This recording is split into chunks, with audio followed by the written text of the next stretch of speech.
واقفين 150,000 ألماني، كلهم تحت درابو واحد، وكلهم هازين يديهم للسما فحال مسحورين. جاو كلهم على قبل راجل واحد، عيني معمين بجنون العظام، مستعدين يتبعوه فين ما مشى ويضحيو تا بحياتهم على قبل الأفكار كلها عامرة بالعدوانية والنرجسية.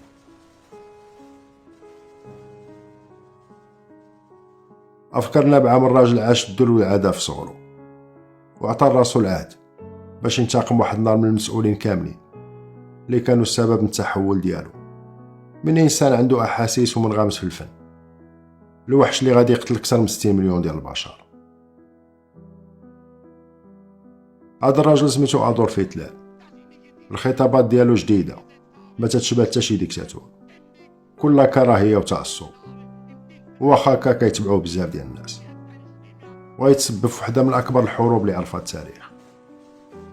السؤال المطروح، كيفاش راجل جا من فيلا صغير في وسط لوطريش غيطلع للقمة ديال الارتقاء في ألمانيا ويرتكب أسوأ جرائم الحرب؟ هاد الفيديو سميتو الوجه الآخر، غيدينا الأسباب الرئيسية اللي ولات لنا هاد الوحش. نخليكم مع فاصل ونرجع لكم.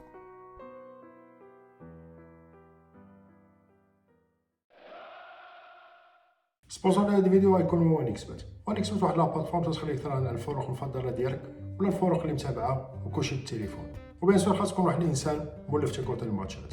لا طلعت كل ماتش على ديال عندك، الا دخلتي بكود برومو ديالي اللي هو بلقى 23 غير تدخل عندهم السيت غيعطوك بونيس فيه 2600 درهم. اخليكم الاخوان كتشوفوا التعليق. حد سعيد للجميع ورجعوا الفيديو ديالنا. هذاك اللي غيسميه العالم الفيرور تولد في النمسا، وتولد في واحد الفيلا صغير سميتو لينز في افريل 1889. ملي كان باقي صغير في المدرسه ما كان تيعرفو حتى شي واحد، كان من النوع ديال الدراري اللي داخلين سوق راسهم، ماشي مجتهد وماشي كسول. الاساتذه ديالو كانوا تيقولوا بلا كان انتيليجون، ولكن كان معكاش شويه ما عزيزش عليه الخدمه. وفي الصغر ديالو كامل ما كانش عنده مع القرايه، الحاجه الوحيده اللي كان ترتاح فيها هو الرسم. كان تيسد عليه في بيتو وتيبقى يرسم الليل كامل. أدولف هتلر ما كان جاي من واحد الفاميليا تتهتم بالفن، اي حاجه كان تيرسمها واخا تكون زوينه تيشوفها بطريقه عاديه، ما كانش عندهم هذاك الحس الفني. با الويس ما كانش يهتم كاع بالفن، وكان موجد لولدو واحد الطريق متراسيه للمستقبل ديالو. كان فونكسيونير وبغى ولدو تا هو يكون فحالو. واحد النهار مرتو وراتو اللوحات ديال ولدو، بقى تيشوف فيهم باستهزاء واخا كانوا مرسومين مزيان. قال لها انا فونكسيونير ولدي تا هو يكون فونكسيونير وشي يربيهم في الارض. من يوصل أدولف ل 13 عام باه غادي يموت بسكتة قلبية. هذاك المستقبل كامل اللي كان تراسى ليه باه باش كان صغير غادي يتلاح في الزبل. هتلر تأكد بلا المستقبل ديالو غيكون في المجال الفني.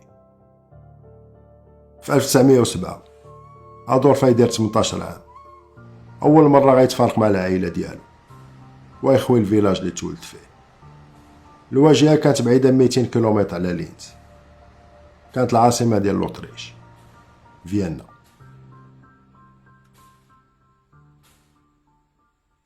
فيينا في هذاك الوقت كانت واحد السونتر كولتورال كبير، كانت تنافس باري. اي فنان ولا انتيليكتويال كان تيقصد يا باري يا فيينا. أدولف هتلر كان متأكد في القدرات ديالو في مجال الرسم. قال في هاد المدينة فين نقدر نحقق الذات ديالي ونولي فنان تشكيلي معترف به في العالم. في المدينة ديال فيينا كانت لاكاديمي دي بوزار، كانت هي الواجهة الوحيدة لأي واحد باغي يدخل المجال الفني. الكونكور ديالهم كان صعيب بزاف حيت المدينة كانت عامرة بالفنانة وما يمكنش ياخدو الناس كاملين. أدولف هتلر كان متأكد من راسو، وتا هداك الامتحان ديال الدخول ما كانش خالعو ولا ضارب ليه الحساب. كان متأكد بلا غير رايحت لهم اللوحات ديالو غيتقبل بدون ذرة شك. سيني أدولف هتلر، هادي وحدة من اللوحات اللي قدم لهم.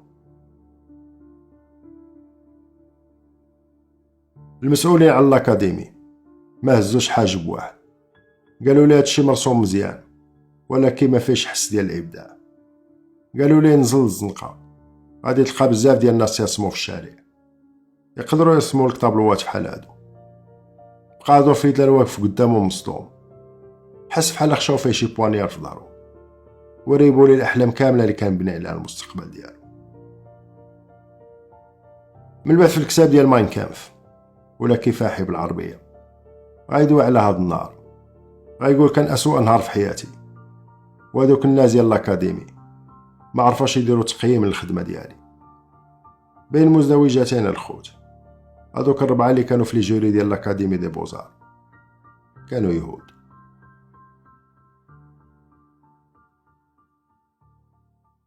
من بعد الرفض ديال الاكاديمي الحياه ديال ادولف هتلر غتبدل 180 درجه.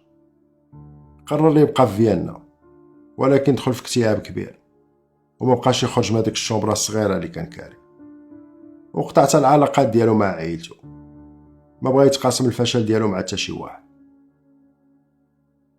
هتلر كان عايش بالورث الصغير اللي خلى ليه باه، وتينوض كل نهار حتى 12 النهار تيتمشى في الشوارع ديال فيان، وبالليل تيرجع ينعس.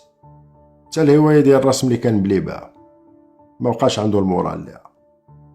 دازو السيمانات والشهور، واحد النهار لقى راسو في الزنقه، سالاو ليه الفلوس ديال الورث تاع باه، ولقى راسو تينعس في الجرادي وفوق الكراسه تاع البلديه. ادولف هتلر العظيم كانت عنده 20 عام هذيك الساعه، وعايش ازدايا في فيينا. هتلر واخا مس القاع ما بغاش يرجع للفيلاج اللي تولد فيه، وما بغاش يقلب على خدمه في فيينا. كان تيقول ماشي انا هو المسؤول على هاد الحاله اللي وصلت لها، هادوك الناس ديال الاكاديمي هما اللي ما فهموش الفن ديالي. هتلر كان خاصو شي واحد ولا وحدين يلوح عليهم الفشل ديالو. وفي فيينا ديال العشرينات كلهم هادوك المجلات اللي عندهم علاقه مع الفن كانوا شادينهم اليهود، كما دابا في الاعلام والثقافه. وتماك ادولف هتلر غادي يبدا تدور ليه الفكره على العدو اللدود اللي تيقلب عليه واللي غايلوح عليه الفشل ديالو. هتلر كانت عنده 24 عام، عايش الفقر، واز في قلبه بزاف ديال العدوانيه لليهود. تيقول جالسين في شي بلايص ما يستحقوش يكونوا فيهم، وفي وسط الحياه الكئيبه غادي يطرا واحد الحدث غيقلب المجرى ديال حياته، الحرب العالميه الاولى. في الصيف ديال 1914 غتبدا الحرب العالميه الاولى. المانيا غتعلن الحرب على فرنسا والانجليز وروسيا. هتلر كان من النمسا ولكن تجند مع العسكر ديال الالمان، وفي وسط الحرب الدمويه ديال لي ترونشي هتلر يقرا اول مره معنى الحياه ديالو. غيشوف في العسكر الالماني العائله جديده اللي اواتهم الزنقه.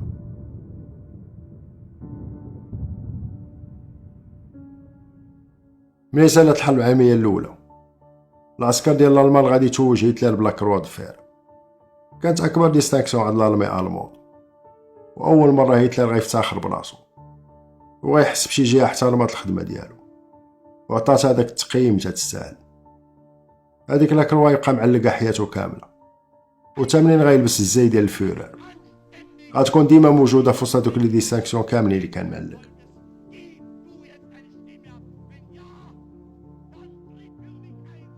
الحياه الجديده ديال هتلر في الصفوف ديال العسكر نساتو في النكسه ديال لاكاديمي دي بوزار.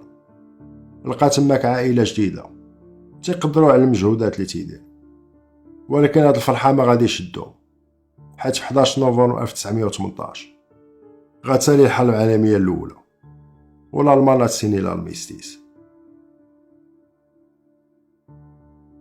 بالنسبه لهتلر كانت نكسه ثانيه، حياته كلها كانت مبنيه على الارمي، هي اللي لقى فيها راحته، ومن غير العسكر ديال الالمان كان خايف على راسو يرجع لهاديك النقطه الصفر اللي كان عايش فيها في الزنقه. الاخوان الاخوات، كانت هذه واحد المقدمه ديال السلسله اللي غندير على ادولف هتلر. غادي نشوفوا حياته كامله وغادي نعيشوا مع الحرب العالميه الثانيه.